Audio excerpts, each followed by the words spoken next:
Oke, di sini udah ada 3 anakan ya, dari jenis yang berbeda, tapi yang ini sama. Yang ini Lady Valentine, yang ini anakan dari Suksom Jaipong stang pendek. Kemudian yang ini juga Suksom Jaipong stang pendek, cuma yang ini masih tunas kecil ya, baru 1 daun.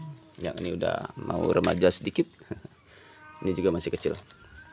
Oke, jadi yang mau kita bahas hari ini adalah mengapa anakan itu nggak mau besar-besar atau lambat besarnya, padahal udah dipupuk, udah dikasih metan yang bagus dan segala macam gitu. Mungkin kalau teman-teman semua ada yang ngalamin, bisa jadi salah satu faktornya ada di sini, dan mungkin bisa aja solusinya ada di sini juga.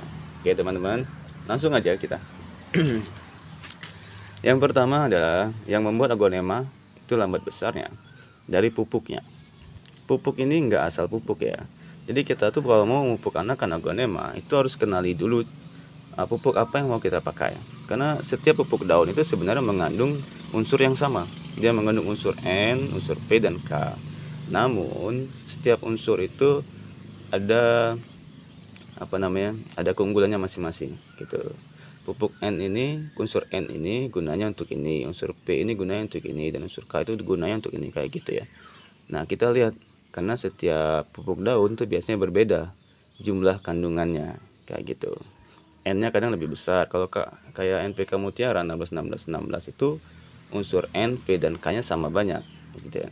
Tapi kalau kayak Gandesil D itu berbeda. Kalau apalagi Gromor yang 32 10 10 itu berbeda. Nah, kalau untuk anakan saya lebih menganjurkan pakai Gromor yang 32 10 10.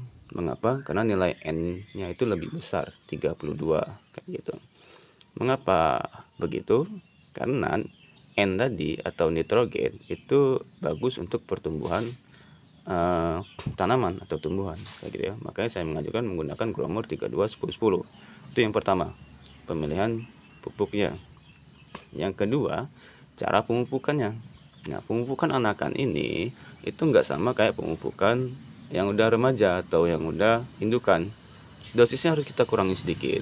Mengapa begitu? Karena kalau dosisnya kita samakan, otomatis dia nggak sanggup. Ya gitu.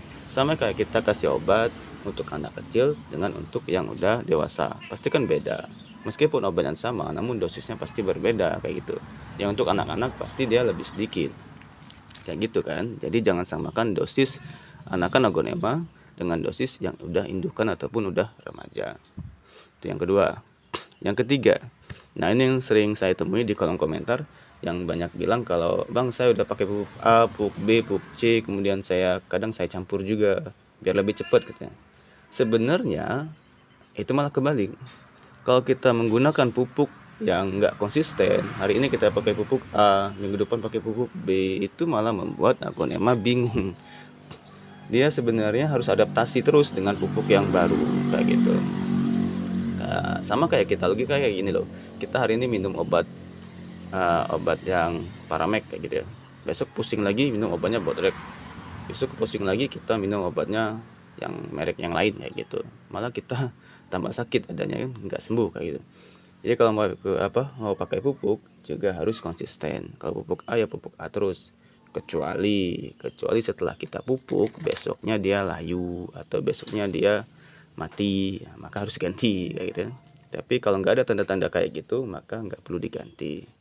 Karena memang prosesnya itu butuh waktu. Nggak kita pupuk hari ini, besok dia langsung besar tuh nggak mungkin, teman-teman semua. Oke. Dan yang lebih bahaya lagi kalau pupuknya kita campur.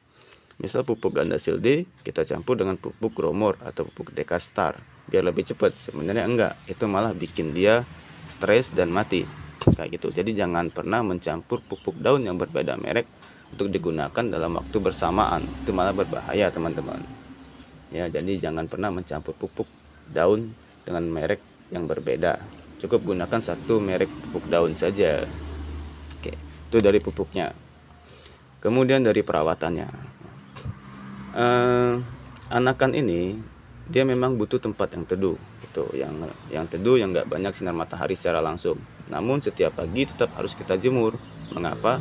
Untuk membantu lancarnya fotosintesisnya, memasak makanannya kayak gitu. Kalau dia sama sekali nggak kena sinar matahari secara langsung, itu malah fotosintesisnya terganggu atau terhambat. makanya dia lambat besar. Jadi bukan berarti aglonema itu nggak boleh kena sinar matahari secara langsung, tuh enggak. Dia itu cuma jangan sampai kena sinar matahari terlalu lama ya. Dan sebaiknya malah lebih baik kalau dia kena sinar matahari itu di pagi hari secara langsung, kira-kira 5-15 menit kayak gitu ya. Bahkan kalau udah biasa kena sinar matahari itu bisa dari jam 8 sampai jam 10 nggak apa-apa kalau udah biasa. Oke. Nah, mungkin itu aja yang bisa saya bagikan untuk teman-teman semua. Semoga bisa membantu. Jangan lupa komentar di bawah dan jangan lupa juga subscribe-nya. Ketemu lagi kita di video selanjutnya. Tetap semangat di hari Minggu ya. Dan wassalamualaikum warahmatullahi wabarakatuh. Bye bye.